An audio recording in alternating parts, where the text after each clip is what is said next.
तो बुरा दिखेंगे, और महाराज सत्संग का लगाओगे तो सत्संग वाले दिखेंगे। कहते ना चश्मे का रंग यदि काला होगा तो सामने भी काला ही नजर आएगा, नीला होगा तो नीला, लाल होगा तो लाल, दूर का होगा तो दूर वाला अच्छा दिखेगा, पास का होगा तो पास वाला बढ़िया दिखेगा।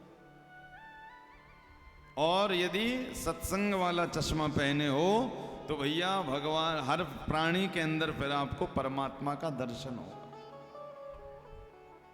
यदि आप प्रेम का चश्मा पहने हो तो फिर गोस्वामी जी लिख रहे हैं यदि प्रेम का चश्मा है तो बोले सिया राम मैं सब जग जानी, करऊं प्रणाम जोर जुग पानी। जैसे संत तुकाराम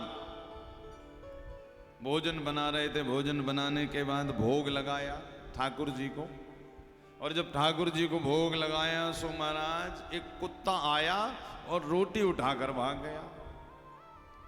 तो अब तुकाराम जी समदृष्टि के बड़े संत थे, उन्होंने कहा बताओ ठाकुर जी को भोग लगाया, कुत्ता दौड़ा, अब कुत्ता जो रोटी ले जा रहा था उसमें घी नहीं लगा था।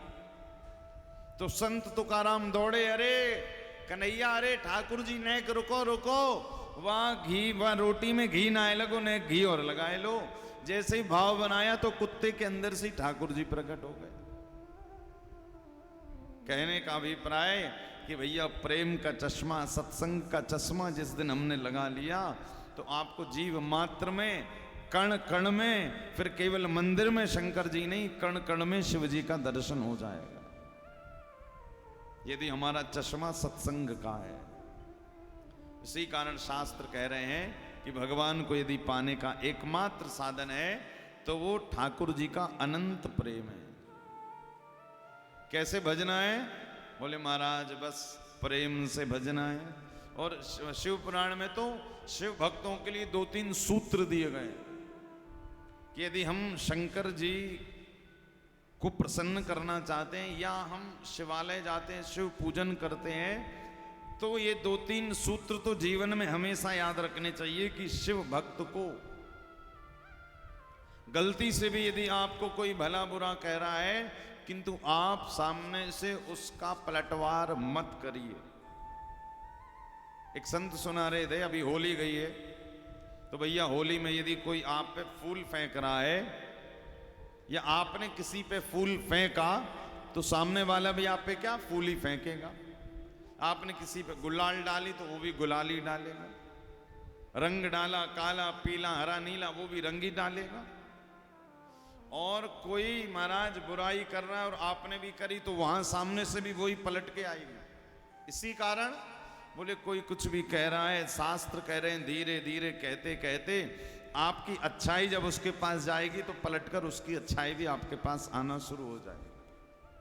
पहला सूत्र कि शिव भक्तों को कोई कितना भी उन्हें बुरा कहे भला कहे, उन्हें उनके चक्कर में ज्यादा आना नहीं चाहिए। क्यों?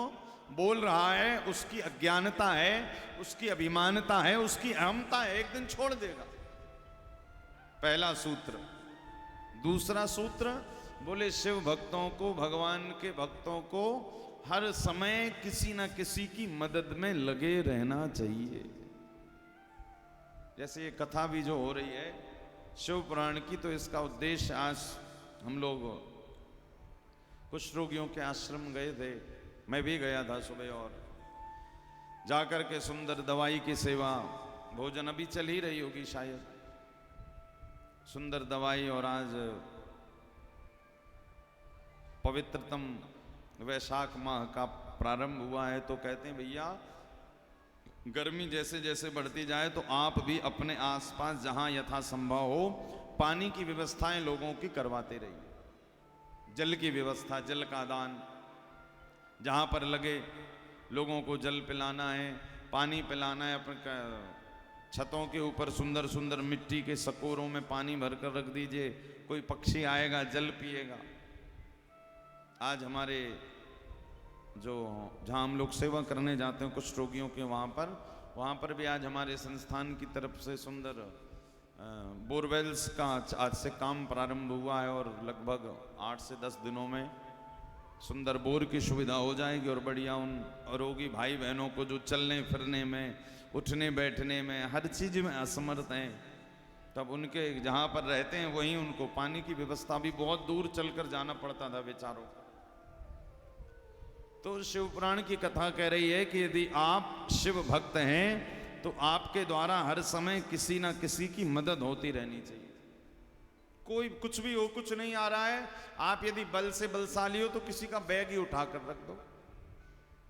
अच्छा देखिए, किसी की मदद करने में बहुत ज्यादा विचार नहीं करना चाहिए कि महाराज हम क्यों करें, करेंगे तो याद रखिए आप छोटे नहीं बन जाएंगे, अपितु आपका बड़प्पन ही बढ़ जाएगा कि बताओ भैया बिना कहे आकर इसने सेवा कर दी, ये उठा के रख दिया, बहुत बढ़िया।